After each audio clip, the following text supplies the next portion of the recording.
Hola, buenos días y bienvenidos a Directo América de France 24. Yo soy Rosa Pérez Masdeu. Vamos con las noticias.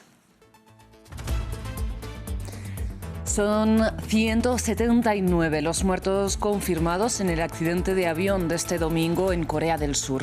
Las autoridades investigan la posible afectación de aves o de las condiciones climáticas en la pérdida de control de la nave que impactó contra un muro en la pista de aterrizaje. El presidente de Azerbaiyán, Ilham Aliyev, asegura que el avión azerí que se estrelló desde el espacio aéreo de Rusia fue impactado por disparos desde suelo ruso. Y es que este sábado el Kremlin admitió también que en el momento del accidente sus defensas antiaéreas estaban activas por la presencia de drones ucranianos. Israel ataca 2 hospitales en Ciudad de Gaza y mata al menos a 7 personas, un día después de devastar el hospital Kamal Adwan en el norte del enclave palestino. El director de ese hospital sigue a esta hora en paradero desconocido.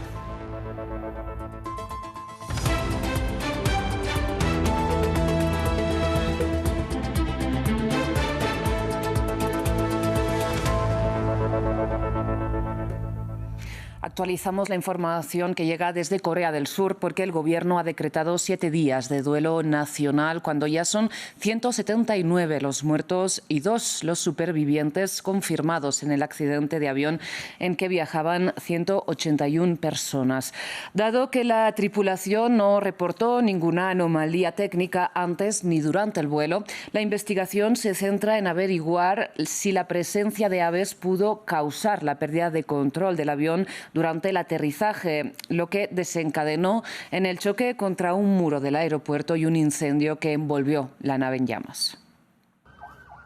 Las autoridades de Corea del Sur investigan el trágico accidente aéreo, en el que un avión de Jeju Air se estrelló en el aeropuerto de Muan, matando a decenas de personas. La aeronave viajaba desde Bangkok, capital de Tailandia, a territorio surcoreano. La fatal colisión se produjo durante su aterrizaje. Aparentemente, el impacto de aves podría haber causado la tragedia, según la hipótesis que manejan las autoridades. La aeronave recibió autorización para aterrizar a las 8:54 de la mañana e hizo el primer intento de aterrizaje, pero después de recibir un aviso de movimiento de aves a las 8:57 de la mañana, ocurrió un problema y la aeronave aceleró nuevamente y tuvo que volver a su curso anterior. De todos modos, la torre de control se comunicó con el piloto, no con ninguna intención específica, sino para aconsejarle precaución, ya que había aves moviéndose en la zona. El aterrizaje del aparato se realizó con la parte baja del fuselaje, y entre los análisis, las autoridades investigan qué ocurrió con el tren de aterrizaje. Tras deslizarse varios metros por la pista, el avión explotó al impactar contra infraestructura aeroportuaria.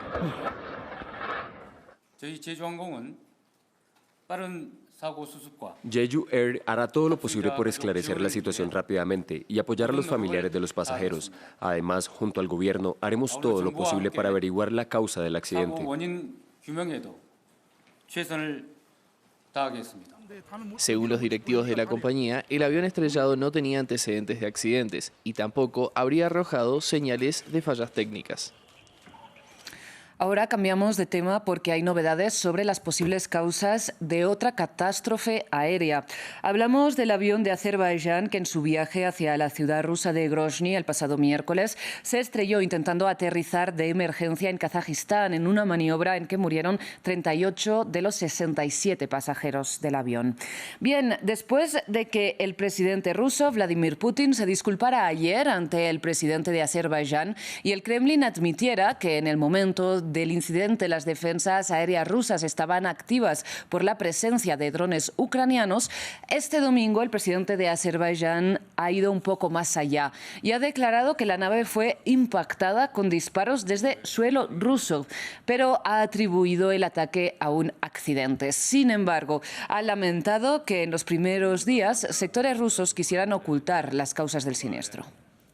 El hecho de que el fuselaje esté lleno de agujeros sugiere, por supuesto, que la versión del pájaro, emitida originalmente por no sé quién, fue eliminada por completo. Es posible que cuando el avión sufrió daños, cuando fue impactado, el piloto pudo percibirlo como una colisión de pájaros con el avión, porque probablemente nadie hubiera pensado que nuestro avión sería disparado desde tierra en un país amigo nuestro. Lamentablemente, algunos círculos en Rusia prefirieron atenerse a esta versión. Uno de los puntos que nos entristeció y sorprendió fue que los organismos oficiales rusos presentaron versiones relacionadas con la explosión de una bombona de gas, es decir, demostró claramente que la parte rusa quiere encubrir el asunto y, por supuesto, eso no perjudica a nadie. Cambiamos de información. De momento pasamos a Croacia, donde este domingo es jornada electoral. A pesar de que Croacia es ya miembro de la Unión Europea desde hace más de una década, la llamada a las urnas ejemplifica en este país de la antigua Yugoslavia las divisiones entre el sector que apoya la línea de Bruselas y el que es más prorruso o al menos crítico con el apoyo occidental a Ucrania. El país celebra este domingo elecciones presidenciales y a pesar de que el jefe de Estado en Croacia no cuenta con las principales competencias ejecutivas, sus funciones sí tienen relevancia en temas exteriores. Los principales contendientes al cargo son el opositor socialdemócrata y actual presidente Zoran Milanović y el exministro de Ciencias Dragan Primorac, apoyado por el gobierno. Vamos a Georgia porque al menos de momento se ha disipado la incertidumbre. Finalmente, Mikhail Kavalishvili ha jurado el cargo como presidente tras ser elegido por el Parlamento, donde el partido oficialista y ultranacionalista Sueño Georgiano obtuvo mayoría en unas elecciones que la oposición denunció como fraudulentas. De hecho, la presidenta saliente, hablamos de Salome Zurabishvili, ha asegurado a sus seguidores que abandona el Palacio Presidencial, pero que sigue siendo la única presidenta legítima. Mientras, en su toma de posesión, el nuevo jefe de Estado prometió promover la unión del país tras semanas, recuerden, de fuertes protestas contra la decisión del oficialismo de suspender el proceso de adhesión a la Unión Europea. Me propongo ser el presidente de todos, les guste o no. Mis esfuerzos futuros se dirigirán a la consolidación y unificación de la sociedad. Independientemente de las opiniones que puedan tener los demás sobre diversos temas, debemos esforzarnos por unirnos en torno a nuestra patria, los valores compartidos, los principios del respeto mutuo y el futuro que debemos construir juntos. Nos vamos a África, más precisamente a Chad, donde este domingo se celebran elecciones generales boicoteadas por la oposición que califica el proceso de fraudulento. El gobierno del presidente y mariscal Mahamat Idris Deby no convocó estos comicios tras más de 13 años sin llamados a las urnas con distintos argumentos: la amenaza yihadista, la pandemia de COVID-19 y finalmente el golpe de Estado de 2021. Maxime Pluvinet tiene los detalles.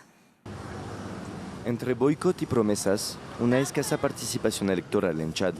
Este domingo, en la capital N'Djamena, se desarrollan elecciones legislativas provinciales y locales convocadas por el gobierno de Mahamat Idris Deby No. El mandatario llamó a sus ciudadanos a acudir masivamente a las urnas. Por la gracia de Dios, he podido cumplir con mi deber de votar para quienes me representarán a nivel legislativo, provincial y comunal. Este 29 de diciembre de 2024 es un día histórico para nuestro país, porque estas elecciones abrirán el camino a la era de la descentralización, tan deseada y esperada por el pueblo de Chad. Llamo a todos mis compatriotas inscritos en el censo electoral a que acudan masivamente a votar. Cada voto cuenta. Presentadas por el gobierno como la última etapa de la transición política, la oposición ha llamado al boicot de estas elecciones, a las que considera ya definidas. Van a fabricar resultados falsos simplemente a nivel departamental. Ya ven, ¿podemos tomarlo a la ligera así? Entonces es mejor quedarse en casa y esperar. Cuando el gobierno haya terminado sus juegos y su teatro, volverá a ustedes. Las elecciones se celebran en un contexto geopolítico cambiante.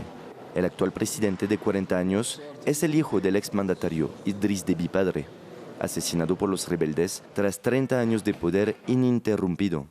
La dinastía Deby fue presentada mucho tiempo como protegida por Francia, pero Deby hijo decidió romper un acuerdo de cooperación militar con París, provocando el retiro del ejército francés que aún está en curso. Hace una semana, Deby recibió también el rango de mariscal. El país exportador de petróleo es uno de los más pobres de África, y enfrenta una amenaza yihadista creciente, y no ha tenido una transferencia de poder desde su independencia de Francia en 1960. Cerramos con noticias de la Franja de Gaza porque mientras mantiene el asedio del enclave palestino, el ejército de Israel ataca simultáneamente 2 hospitales en la ciudad de Gaza. Las imágenes que están viendo en este momento son del asalto contra el centro médico de Al-Ahli o Centro Bautista, antes de bombardear el hospital de Al-Wafa, donde la aviación israelí ha matado al menos a 7 personas. Mientras el ejército de Israel da por terminada la operación contra el hospital Kamal Adwan en el norte del enclave palestino. Sin embargo, se desconoce a esta hora el paradero del director del centro médico. Muchísimas gracias por su atención. Hasta aquí las noticias.